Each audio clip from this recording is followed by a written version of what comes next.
Selamat pagi, selamat akhir pekan buat saudara-saudara sekalian.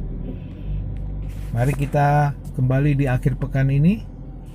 Kita naikkan doa syukur kepada Tuhan untuk segala berkat Tuhan.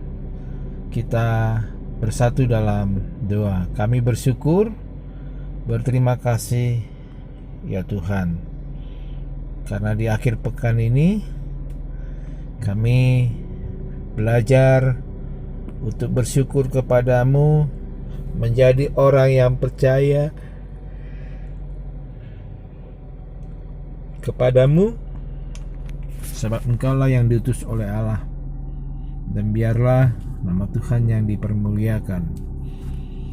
Bimbing kami Tuhan dalam pembacaan firman-Mu, dalam nama Yesus Kristus kami telah berdoa dan bersyukur. Amin.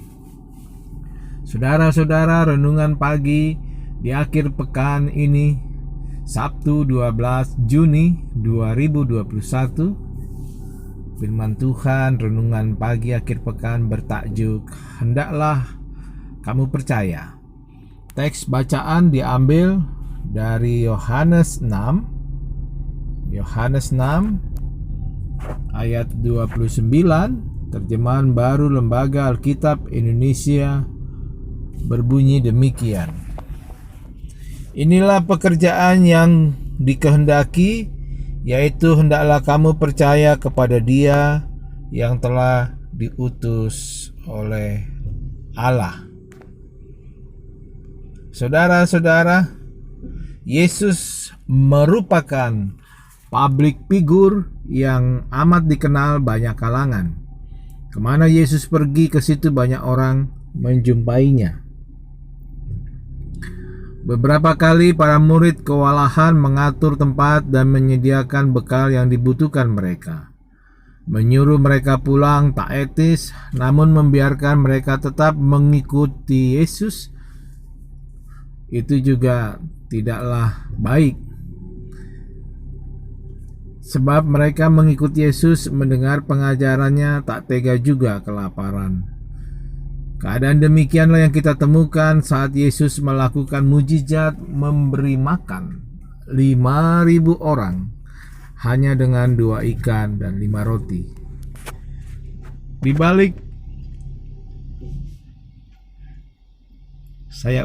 balik banyaknya orang yang berbondong-bondong mengikut Yesus, ada pertanyaan yang menarik. Apa sesungguhnya tujuan orang banyak mengikuti Yesus?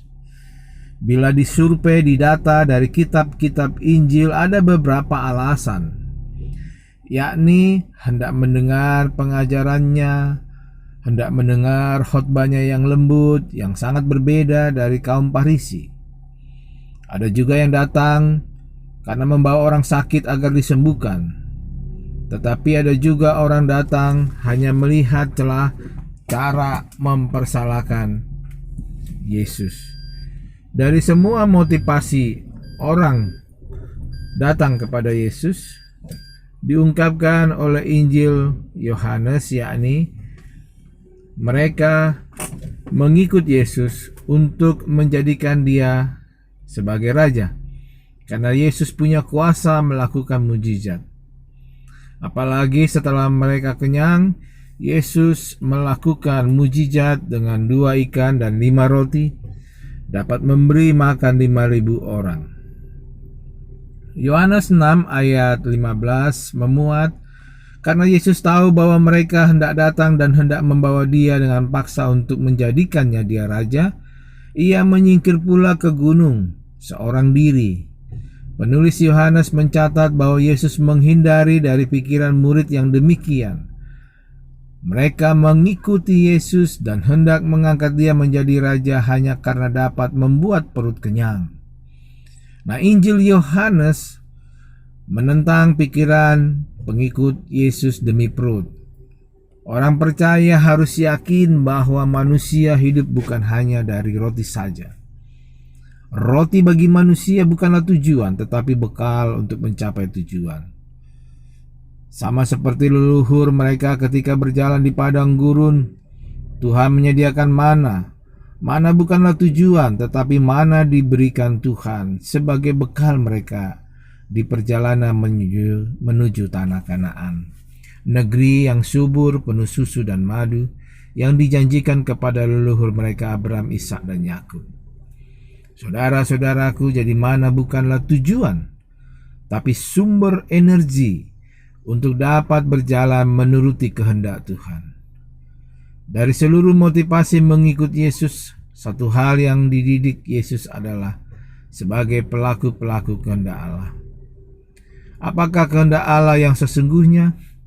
Renungan hari ini mau menjawab agar kita semua percaya kepada Yesus Kristus yang diutus Allah untuk menyelamatkan manusia dari kebinasaan.